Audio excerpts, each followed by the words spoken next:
Hola, ¿qué tal? Mi nombre es Rodrigo Reyes, soy alumno de Ingeniería Civil Eléctrica y el propósito del video de hoy es, mediante un problema sencillo de carácter magnético, aprender un poco acerca de este software llamado FEM. Inicialmente vamos a hablar acerca un poco sobre el software. Básicamente es un software gratuito con el cual es posible hacer análisis específicos respecto a problemas magnéticos, es decir, análisis de máquinas eléctricas, circuitos con bobinado, incluso transformadores quizás se pueda realizar. Depende mucho del usuario.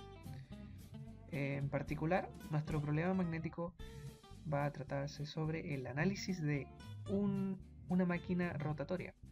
En particular, he decidido realizar el análisis de un motor de corriente continua. En este caso se puede considerar el diagrama básico de un motor de corriente continua, el cual cuenta con los respectivos devanados, que forma parte del campo o la excitación, y en el interior se encuentra la armadura. En particular, lo que se tratará de hacer es analizar comparativamente qué ocurre con las líneas de campo dentro de estas máquinas y cómo es que se distribuyen, además de la densidad magnética respecto a las zonas de la misma máquina. Como se mencionó inicialmente, se analizará la máquina rotatoria dependiendo de las características que tenga. Para ello vamos a trabajar con dos aspectos en particular.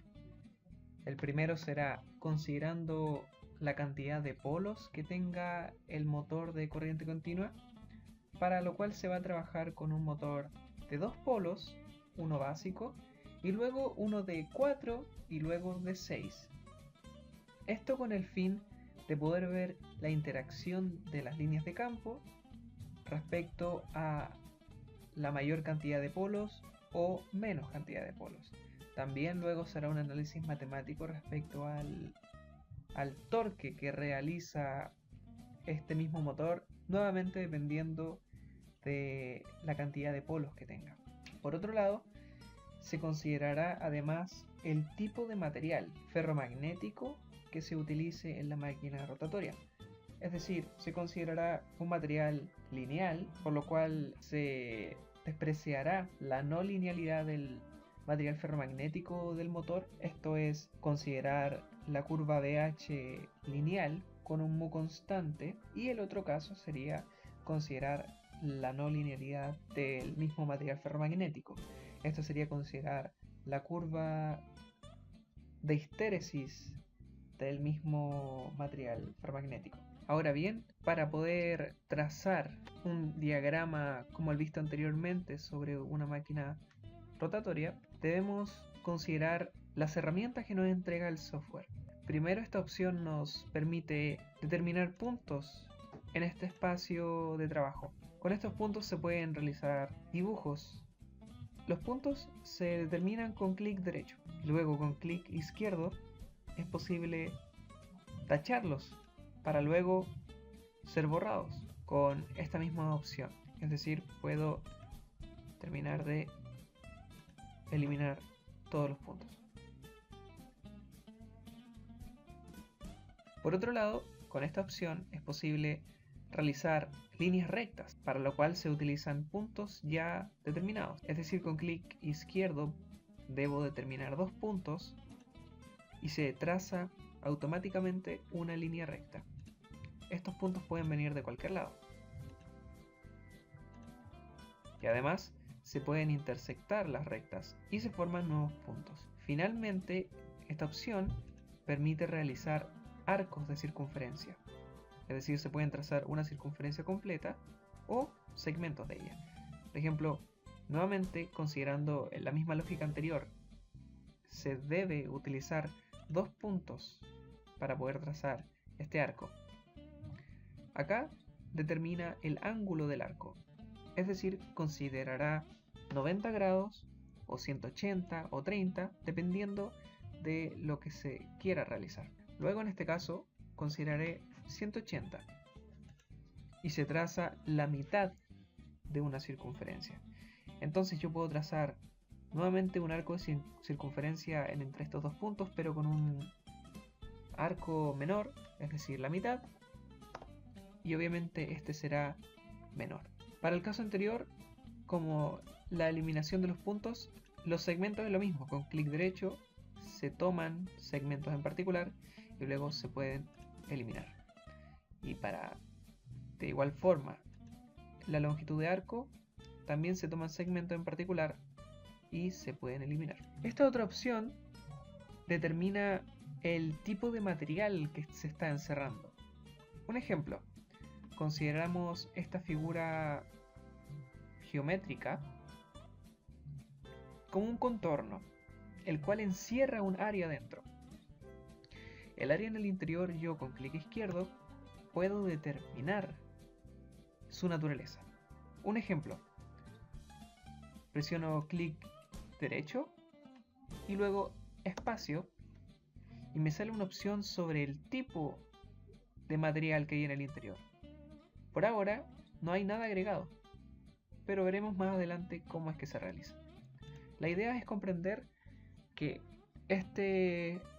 estos puntos verdes determinan el área que se encierra por segmentos ya trazados. Es decir, si yo pongo otro punto acá, entonces esta área y esta podrían ser de naturalezas diferentes, siendo correspondientemente esta encerrada por esta figura geométrica. Y asimismo puedo considerar esta de una naturaleza diferente. Obviamente va a depender de lo que se quiera realizar. Bueno, con estos 4 puntos es posible ya realizar nuestros dibujos de forma normal, de forma básica. Solo práctica es lo que se necesita. Por otro lado, en las opciones de acá arriba se encuentran propiedades, que acá nos muestran opciones sobre varios puntos en particular. Primero, están los materiales que se habían mencionado anteriormente. Los materiales son o representan justamente los materiales que se utilizarán. ¿Pero a qué se refiere con esto? A la naturaleza, como ya se había mencionado, de áreas en particular del dibujo. Ahora mismo no hay nada agregado. Para lo cual nos vamos a Materials Library, que vendría siendo la librería de los materiales. Y acá es donde se puede agregar todos los tipos de materiales que vamos a utilizar. En particular, vamos a utilizar el aire, ¿sí?, con propiedades próximas o relativamente cercanas al vacío. Entonces se arrastra a Model Materials para poder utilizarlos. Luego podemos utilizar materiales magnéticos blandos, que se pueden utilizar para las bobinas. En este caso podríamos utilizar materiales ferromagnéticos de tipo acero. En realidad hay varios tipos de materiales magnéticos y también se podría hacer un análisis particular respecto sobre el material que se utiliza en la máquina. Eso también sería importante ver. En este caso utilizaré este tipo de acero. Esta opción muestra la sección o muestra el grosor de los cables que se van a utilizar. Estos cables se refieren, para nuestro caso, para el bobinado. Entonces entrega unas medidas de la sección del cable que va de los 10 AWG hasta los 36. Podríamos utilizar una de 12, una relativamente delgada. Y esto sería por ahora. Entonces recapitulando, tenemos aire, tenemos el material ferromagnético o material magnético blando o dulce para trabajarlo como un buen núcleo, ¿sí?, un electroimán. Y tenemos un tipo de cable con una sección de 12 AWG. Ponemos OK y luego en las propiedades nos vamos a material nuevamente.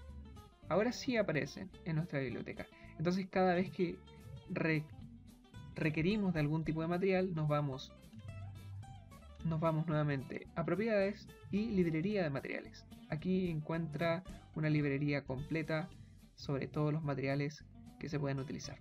Listo con eso, tenemos las herramientas básicas por ahora para poder realizar el diagrama en cuestión. Entonces comenzamos a trabajar en un espacio en blanco, ¿sí? Inicialmente, con la tecla Tab es posible agregar coordenadas de un punto en particular, un punto que se desea graficar. Lo utilizaré en este caso para determinar el centro de toda la gráfica. El centro sería el origen, 0,0. Ahora mismo no se ve, pero podemos alejar la imagen y podremos encontrarlo acá. Flechas, es posible desplazar el campo visual del gráfico, ¿sí? Entonces, una vez listo con esto, podemos comenzar a graficar. Entonces, necesitamos 2 puntos, porque debemos recordar que queremos hacer una máquina rotatoria. Necesitamos hacer una circunferencia. Entonces, vamos nuevamente Tab para poder agregar vamos a realizar un diámetro de 10. Bien, antes de comenzar a graficar, hay que determinar el largo de cada cuadrito que se puede visualizar acá. Para eso nos vamos a GridSide, que nos va a entregar primero el tipo de coordenada, que puede ser polar, ¿sí? Puede ser polar o bien puede ser cartesiano, que es el que vamos a utilizar ahora. Y el tamaño de cada cuadrito, de cada separación, aquí está como 0,25. Eso quiere decir que si ponemos el tamaño si ponemos un punto desde el origen, lo ponemos en la coordenada 1,0, habrían 4 cuadritos entre ese segmento, ¿sí? Pero para hacerlo más simplificado, vamos a agregar los tamaños de 1, ¿sí? Ahí está más extenso, se ve un poco menos denso y tiene con bastante sentido, ¿verdad? Porque cada cuadrito ahora mide 1. ¿Un qué? Bueno, eso va a depender de nosotros. En este caso, como no es tan estricto el asunto del diseño de la máquina, solamente va a ser ejemplificado, solamente vamos a trabajar, pueden ser unidades, centímetros, ¿sí? No hay problema con eso. Bueno, ahora sí presionamos Tab para poder realizar una máquina rotatoria, ¿sí? Entonces la coraza va a ser esférica. Vamos a agregar un radio de 10 para que se note bien el dibujo.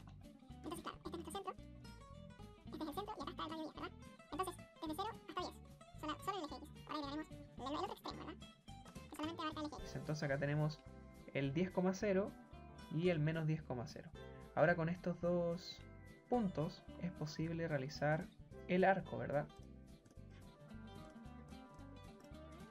Y vamos a realizar la mitad de la circunferencia, como se desea. Sí. Entonces con esto listo, y ojo que va en sentido antihorario, es decir, si yo parto desde el punto izquierdo al derecho, se va a graficar la semicircunferencia inferior. Pero ahora si es que yo grafico o escojo los puntos desde la derecha a la izquierda, el mismo caso del ángulo 180 se va a graficar la parte superior. Entonces con esto ya tenemos inmediatamente graficado podríamos considerar esto como la parte exterior de la coraza, ¿sí? Viéndolo desde la sección transversal, ¿verdad? Habiendo cortado tal cual mostraba el ejemplo, la circunferencia, como este caso. Este sería un ejemplo bien detallado y es justamente lo que queremos conseguir. Ahora vamos a hacer la capa inferior. Para lo cual vamos a agregarle, si este era un radio de 10, la capa inferior ahora debería ser menor, quizás 9,0. ¿Sí? Entonces vendría siendo la capa inferior. Y también necesitamos un menos 9 para poder computar la circunferencia. Ahí está. Ahora aplicamos arco para poder dibujar el arco de circunferencia. Y esto. Listo. Ahí tenemos entonces la coraza, la cual obviamente va a ser de un tipo de material ferromagnético, ¿verdad? Ahora necesitamos la parte del rotor, que es la interior. Por lo cual necesitamos una circunferencia más pequeña.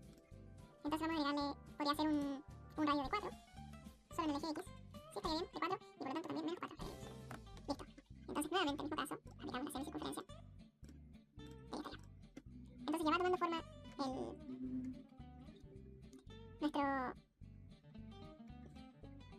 nuestro motor. ¿Sí? Ahora, lo que podemos considerar ahora, esto es más pequeño. No, esto es muy grande. Es muy grande.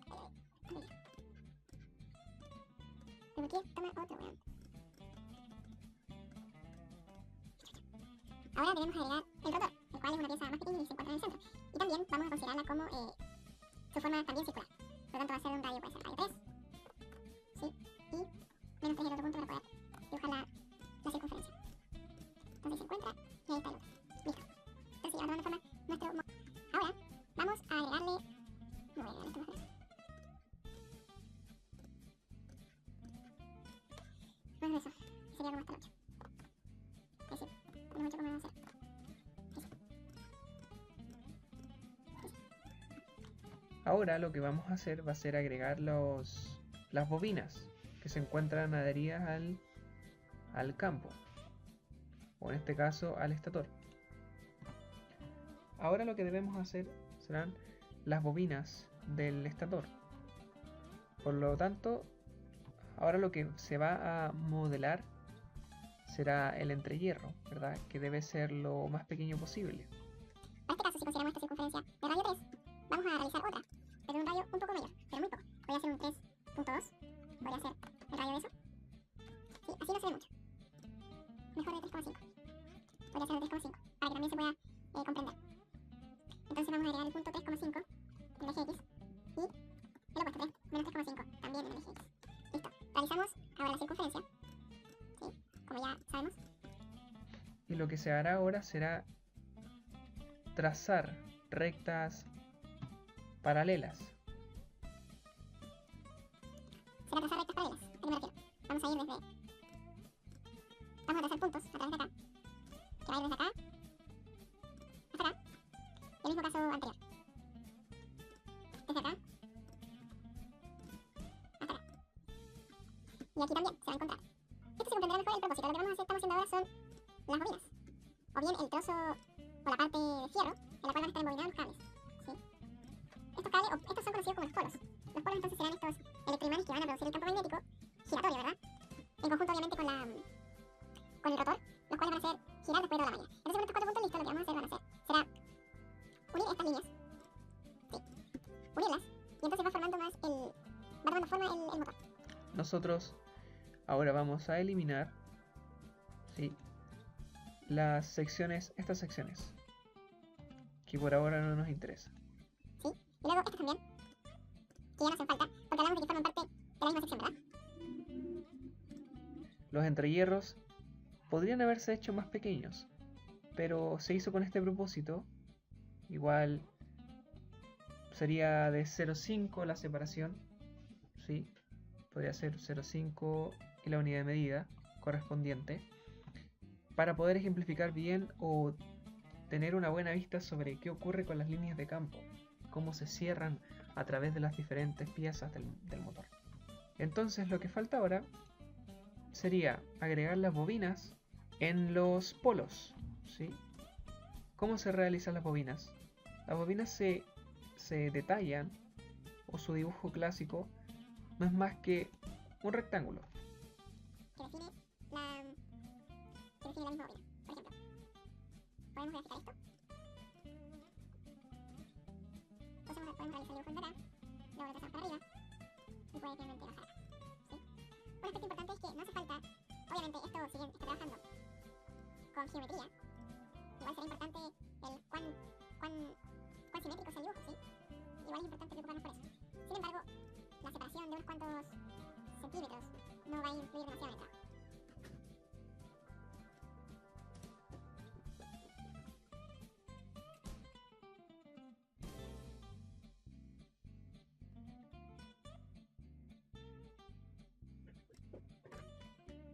Una vez listas las bobinas del polo izquierdo, podemos trabajar al polo derecho, realizando exactamente Básicamente los mismos pasos.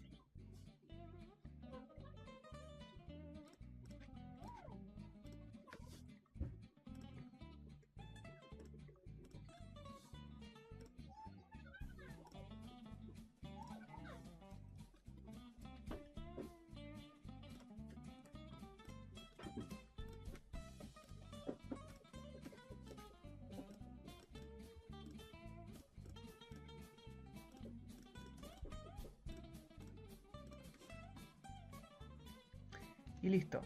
Entonces tenemos detalladas los dos polos,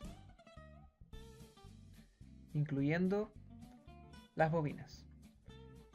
Ahora debemos ver el caso de las bobinas.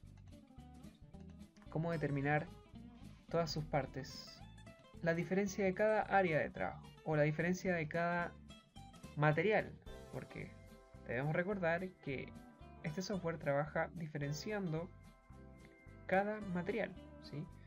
Para cada material tiene diferentes configuraciones dependiendo de sus propiedades magnéticas, eléctricas y demás. Para ello debemos considerar los distintos materiales. Inicialmente tenemos la parte del campo del estator. Debemos considerar tienen diferentes alimentación tanto del rotor como la parte de la excitación. Entonces primero tenemos el material ferromagnético que pertenece al campo. Tenemos un material ferromagnético también para el rotor. Y las bobinas también tienen una característica particular. Ahora vamos a determinar los parámetros y características de cada material. Entonces, para poder determinar la naturaleza del material, presionamos con clic derecho el cuadrado verde que corresponde a toda esta área del estator. Luego presionamos espacio y acá nos encontramos con un recuadro, el cual nos sirve para poder seleccionar el tipo de material. Acá en block type podemos seleccionar qué material queremos, si es aire, si es un material ferromagnético o si bien hablamos de una sección transversal de algún conductor. En este caso es el material ferromagnético del estator, ¿sí? Por lo tanto eso queda listo y presionamos OK. Y ahí está determinado por el material. Ahora vamos a realizar lo mismo para este caso. Entonces el rotor también tendrá las propiedades de un material, de un metal blando, ¿sí? Así que también escogemos acero. Luego, respecto a las bobinas, es un caso más particular porque para las bobinas debemos recordar que cómo trabajan por la ley de Ampère, producen una intensidad de campo magnético en base a una corriente que fluye a través de conductores, ¿sí? Estos recuadros, estos rectángulos, representan la bobina enrollada alrededor de estas columnas que forman parte del estator. Por lo tanto, nos vamos a propiedades y en circuitos podemos agregar elementos de índole eléctrico, ¿sí? Entonces agregamos alguna propiedad, podemos ponerle un nombre. En este caso yo le pondré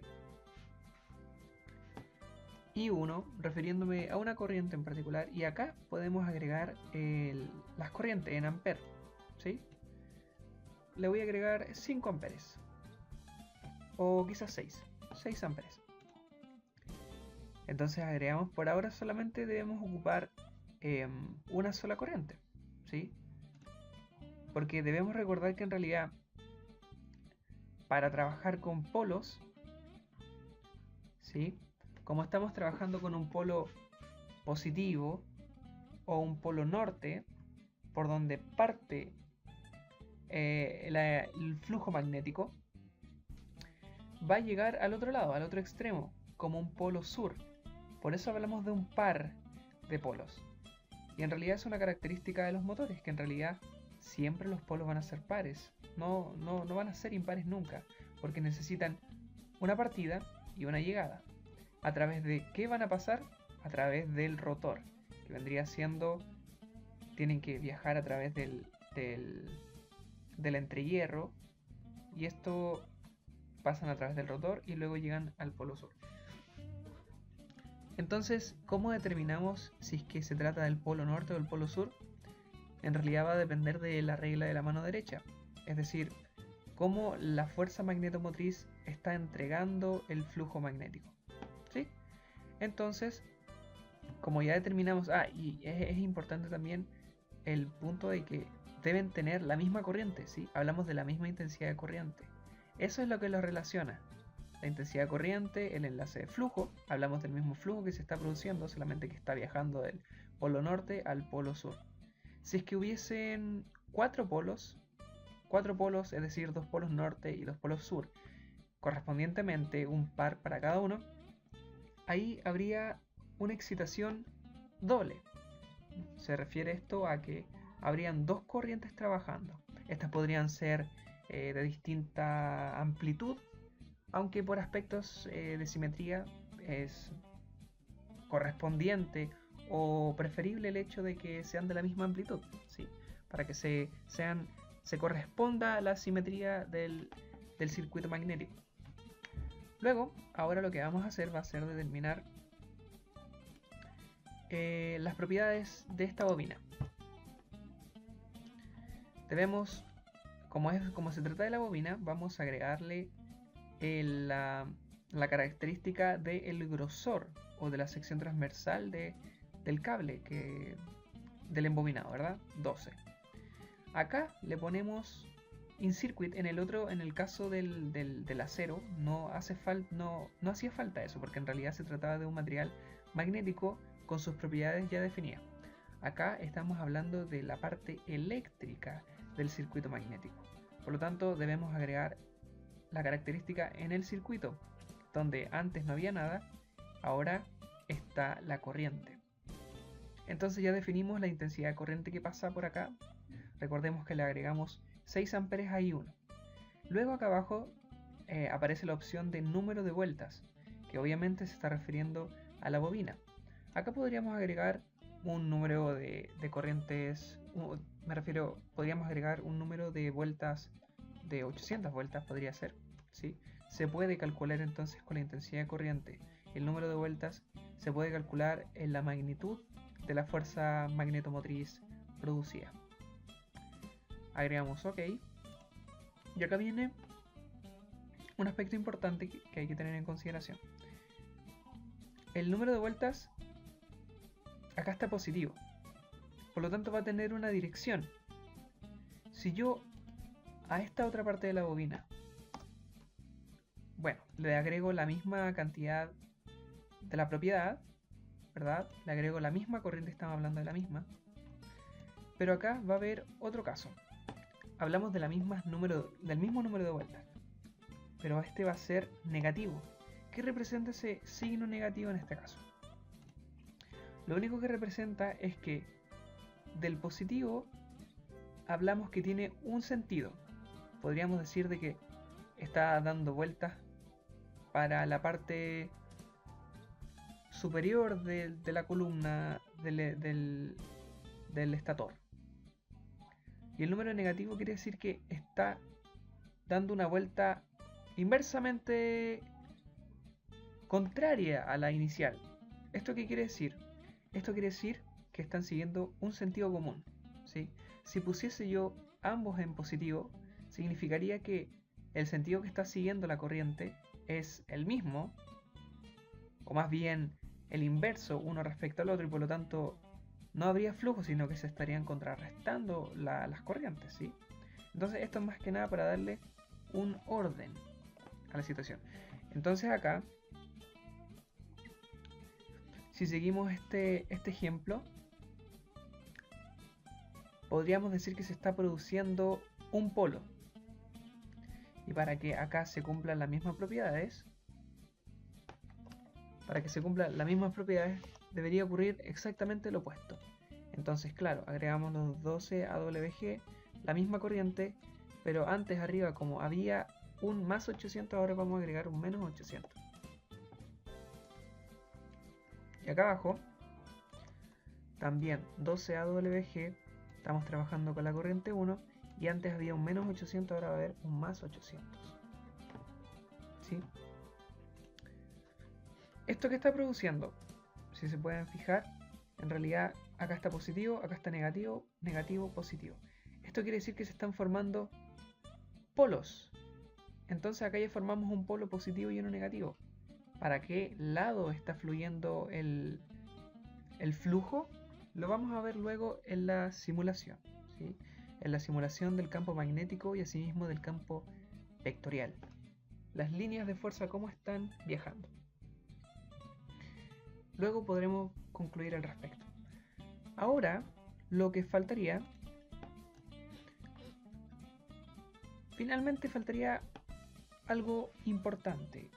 Un último detalle, pero que no deja de ser importante, es el hecho de que, como estamos trabajando acá... y además faltó agregar acá el aire, ¿sí? Eso era lo que faltaba también. Que recuerden que hay entre hierro, en medio de esto es aire, ¿sí? Entonces ahí le estamos agregando las propiedades a toda esta sección que antes no tenía una naturaleza definida. Bueno, lo que ocurre con la simulación es que al producirse las líneas de fuerza, esto se refiere al flujo y asimismo al campo magnético, si no hay límites para el campo, entonces si no hay una sección que limite el campo, entonces no se va a poder apreciar bien. Va a ocurrir que en realidad está viajando o no tiene un sector determinado para poder concentrarse y así poder estudiarlo. Por lo tanto, lo que hay que hacer con nuestro diagrama, y esto siempre va a ser necesario, es que se debe encerrar en una sección de trabajo. Por lo tanto, vamos a agregarle puntos. Esto sí no hace falta que tenga medida exacta, sí puede ser cualquiera. Yo esto lo voy a agregar o lo voy a encerrar en un círculo mucho más grande, ¿sí? Entonces mi dibujo, que es el que yo voy a considerar para el ejemplo, está encerrado dentro de un segmento que limita el campo magnético. ¿Eso qué quiere decir? Que ahora el estudio solamente va a estar acá adentro y no en todo el plano, que si podemos ver esto es infinito, ¿verdad? Eso no queremos nosotros. Nosotros queremos centrarnos en el área en particular, encerrada en este círculo. Ahora, para poder delimitar, lo que debemos hacer es clic derecho a estas dos. Antes de esto, nos vamos a propiedades, a boundary, ¿sí? Y apretamos en agregar propiedades. Acá sin modificar absolutamente nada, presionamos OK. Y a este podemos ponerle un nombre, que es lo que representa límite, ¿verdad? OK. Ahora, clic derecho al arco, ¿sí? Espacio para nuevamente ver las propiedades del arco, y en Boundary Condition vamos a agregar el límite. OK. Ahora sí está delimitada la zona de trabajo y por lo tanto el campo magnético sí va a poder ser visible. Listo con esto, nos damos cuenta de que en realidad nuestro dibujo está listo, bien delimitado, cada área. Además falta acá, recuerden que esto está fuera, por lo tanto también está cumpliendo con una propiedad, ¿verdad? Que en este caso también sería el aire. Ahora sí tenemos todas las áreas delimitadas, con sus medidas, con su naturaleza magnética y eléctrica. Las bobinas también están listas. Por lo tanto, ahora forma parte del proceso que viene, es la simulación. Bueno, ahora vamos a la simulación. Para la simulación, teniendo todo lo demás listo, debemos presionar este botón amarillo, el cual producirá lo que vendría siendo los nodos los cuales delimitan cada sección. Ese es básicamente el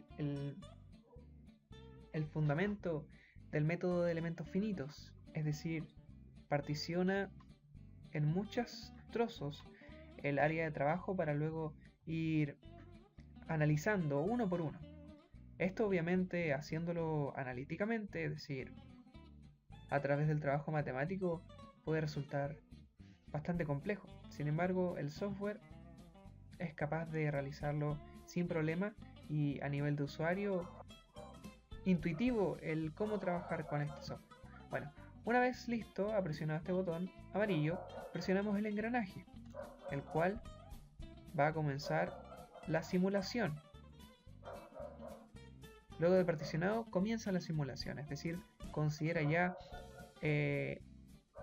la fuerza magnetomotriz producida, luego el campo, cómo se ve en cada parte de la máquina rotatoria. Finalmente presionamos este botón con las gafas para poder visualizar los resultados. Entonces, nuestro resultado se muestra acá. Esta es nuestra zona de trabajo actual. Recuerden que esto delimita solamente el efecto magnético del campo producido. Entonces podemos darnos cuenta de que existe una pequeña simetría dentro de esto, ¿verdad?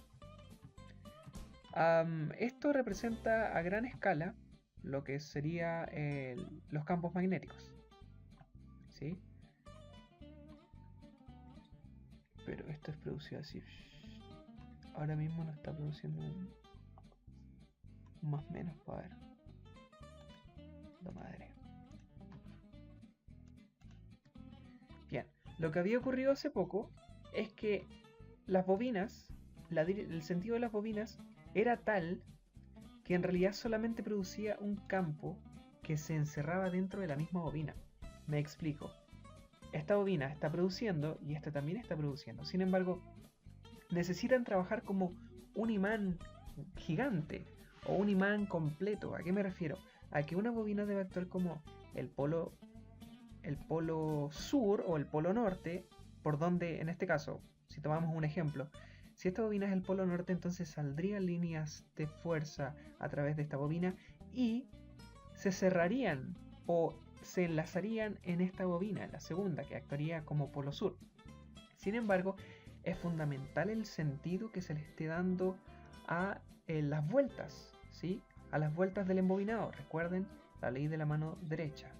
Por eso entonces ahora se modificó y resulta esto, que es justamente lo que estábamos buscando y lo que en realidad se busca en un motor en particular de corriente continua, que se cierre a través del circuito magnético, que se cierre y que no actúe de forma separada, porque en realidad no produciría mucho lo que se busca, que en realidad es el torque, ¿verdad?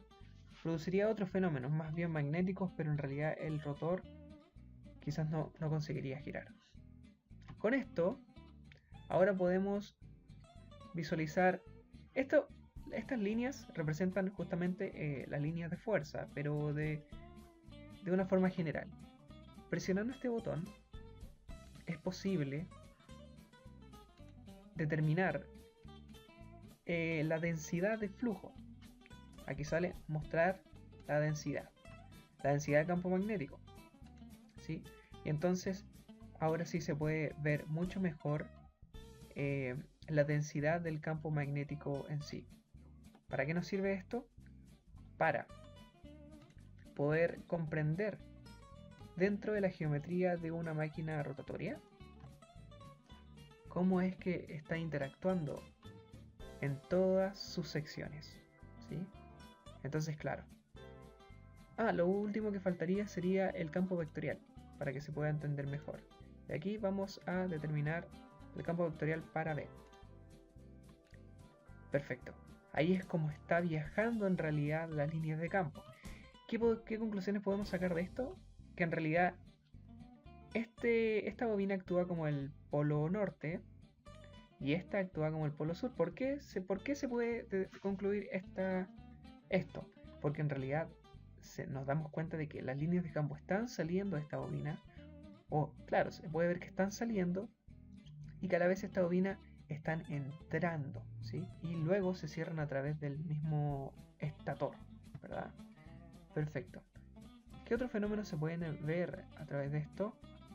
Se puede ver el efecto del entrehierro, que en realidad teóricamente uno considera de que las líneas de fuerza en el entrehierro son directas, es decir, que no consideran que es la misma sección transversal, ¿sí?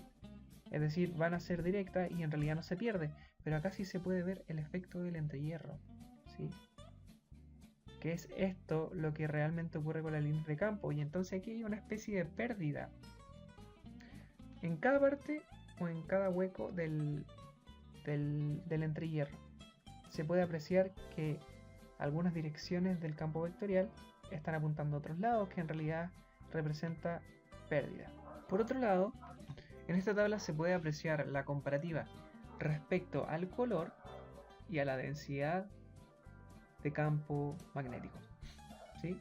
Entonces puede apreciarse de que en realidad dentro de las bobinas hay una mayor densidad de campo. Dentro del rotor inicialmente no hay mucha, pero hay que recordar que este ejemplo está simplificado, debido a que el rotor también se alimenta por una corriente diferente a la que alimenta el estator. En este caso no lo hicimos, solamente para ejemplificar. Otra zona donde no hay mucha densidad de flujo magnético es en los bordes, ¿sí? En donde se llega a dividir las líneas de campo. Y algo curioso que también se puede considerar es el hecho de que existen unas cuantas líneas que se cierran a través del aire. Por otro lado, si se consideran aspectos físicos del rotor, podría hablarse sobre la no linealidad del núcleo.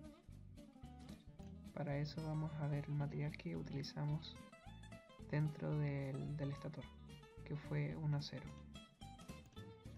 Si nos vamos a las propiedades, vemos acá, a donde menciona la curva BH, que ya estaba considerando la no linealidad del material. Esto, como se puede ver, además de que lo menciona ahí, podemos ir a Edit curva BH y dentro va a encontrarse una tabla con varios puntos, los cuales definen el eje B de la densidad de campo magnético y el eje H de la intensidad de campo. Luego, si pulsamos en graficar la curva, nos va a mostrar la curva no lineal, una función no lineal del material. Esto, si recordamos, representaría el hecho de que se está considerando las pérdidas dentro del núcleo, en este caso la histéresis, la cual se puede calcular, y lo vamos a hacer a continuación. Sin embargo, hay que hacer un cambio antes. Acá en la función problema van a ver varios tipos de parámetros que se pueden cambiar. Por ejemplo, el tipo de problema, que está en planar. También las unidades de medida, que puede ser en centímetros, milímetros, micrómetros. Estamos considerando centímetros ahora. Y acá esto es importante. Recordemos que la histéresis como tal, y asimismo las pérdidas calóricas dentro del núcleo, se consideran cuando existe un campo o un flujo variable producido por una FM inducida dentro del mismo núcleo. Esto, si lo medimos ahora mismo con una frecuencia cero, no va a poder ser posible calcularlo. ¿Por qué? Porque una frecuencia cero representa una corriente constante, con lo cual no podríamos modelar estos fenómenos. Por lo tanto, vamos a cambiar acá la frecuencia a 50, que es una frecuencia que se utiliza acá en Chile, los 50 Hz.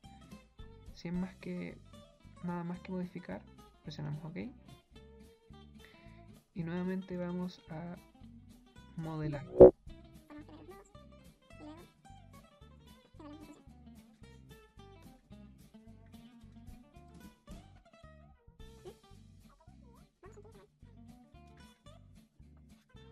Ahora podemos considerar nuevamente el hecho de medir o graficar la densidad, el espectro de densidad del campo magnético.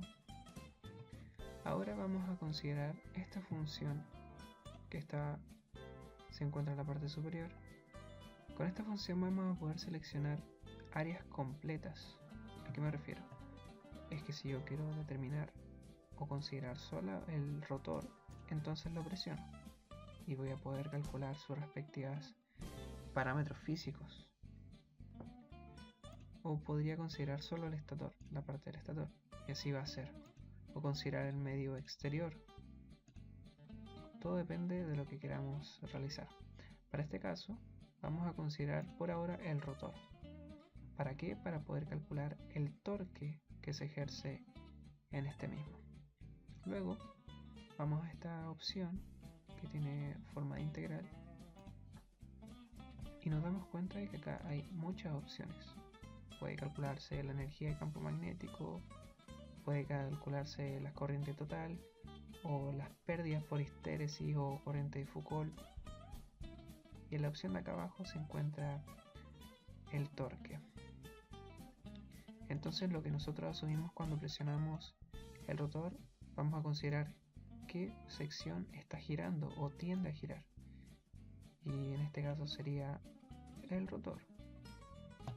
Presionamos OK y nos entrega estos valores. Dice que calcula el torque alrededor del origen, del punto 0,0. Y acá entrega un torque en estado estacionario. Y acá aparece uno que considera la frecuencia. Como valor nominal o promedio podríamos considerar el que se encuentra en estado estacionario, es decir, la máquina ya partió, ya pasó su estado transiente y ahora se encuentra en el estado estacionario. Este es el valor del torque que entregaría. Por otra parte, si queremos calcular la histéresis en el material ferromagnético, el cual vendría siendo el estator completo y incluyendo al núcleo o el rotor, entonces presionamos ambos. Nuevamente nos vamos a la opción en forma de integral, pero esta vez vamos a considerar histéresis. Vamos a poder calcular la histéresis.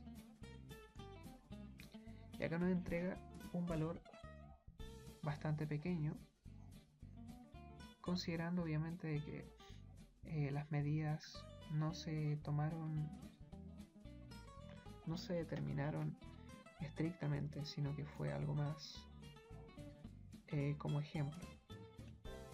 Nos damos cuenta de que la pérdida se encuentra como potencia, justamente, y es un valor negativo, debido a que representa la potencia de pérdida en forma de calor por medio de el efecto Joule dentro del mismo núcleo, por las corrientes parásitas también dentro del mismo núcleo, ahora ya considerando un campo alterno.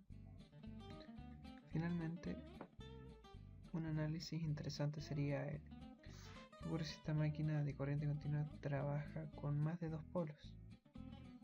Para esto vamos a considerar la construcción de un motor de corriente continua de 4 polos y 6 polos para poder comparar el torque ejercido y la histéresis, además de la intensidad de campo que produzca. Obviamente vamos a considerar la misma magnitud de corriente y la misma número de vueltas para las bobinas.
finalmente obtenemos este resultado, que es lo más próximo a lo que sería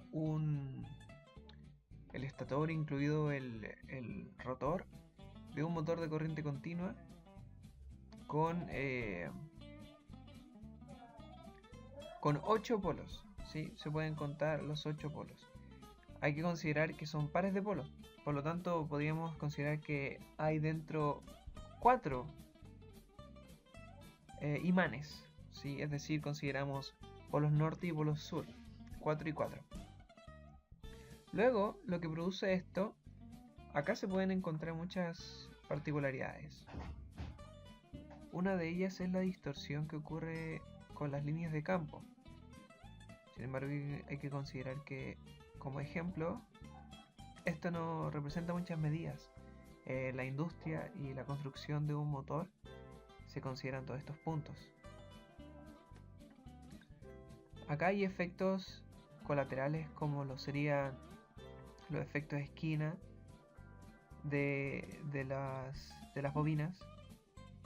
Es decir, como hay bobinas contiguas unas entre otras, obviamente las líneas de campo tienden a cerrarse por otros medios, aunque estas son menos